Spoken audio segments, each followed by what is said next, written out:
Свыше 700 человек в изоляции от внешнего мира. Жители деревень Старобедеево и Староберючево не могут попасть на противоположный берег. В этом году река не покрылась льдом, а снегопады сделали невозможной переправу на лодке. Объездная дорога доступна не для всех сельчан.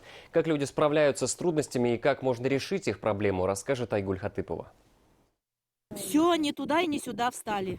Весла и лодка, полная людей. Это не катание ради забавы, а обычные будни жителей двух деревень. В этом году капризы погоды буквально парализовали жизнь сельчан на этой стороне реки. Отсутствие минусовой температуры не позволило Уфимке покрыться льдом. А вот обильные снегопады превратили воду в кашеобразную массу, из-за чего лодки буквально застревают посреди двух берегов, порою без возможности выбраться самостоятельно. На этом берегу Уфимки находятся две деревни. Сейчас здесь проживают более 700 человек. Расстояние отсюда до райцентра составляет в объезд около 100 километров, напрямую 3.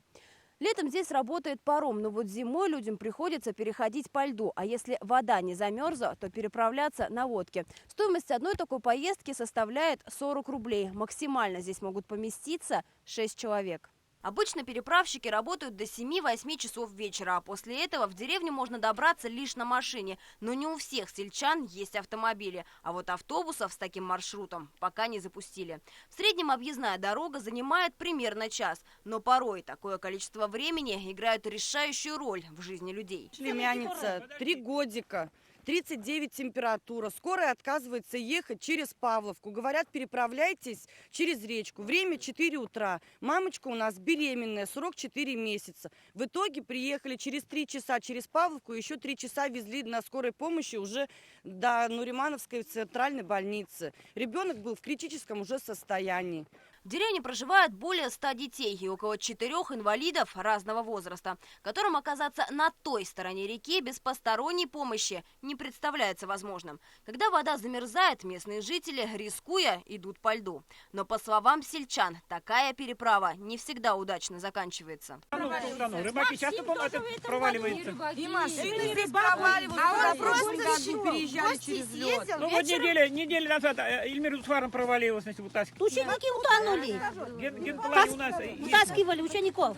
Решение всех своих проблем сельчане видят только в одном. Жители уверяют, уже несколько лет они всеми силами пытаются добиться установки моста. Представители администрации, в свою очередь, объясняют, река судоходная. Возвести обычный мост пока не представляется возможным. Насчет моста здесь приглашали проектировщиков. А тут надо строить, значит, 250, у нас только вот пролет речки, и надо 250 метров поднять. Ну надо давай высоту. умирать будем здесь, подыхать будем здесь.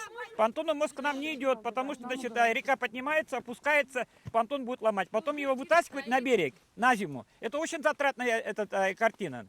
Представители местной власти уверяют, в генплане муниципалитета имеется мост рядом с деревней Староберючево. Однако предварительно на его возведение потребуется около 2,5 миллиардов рублей.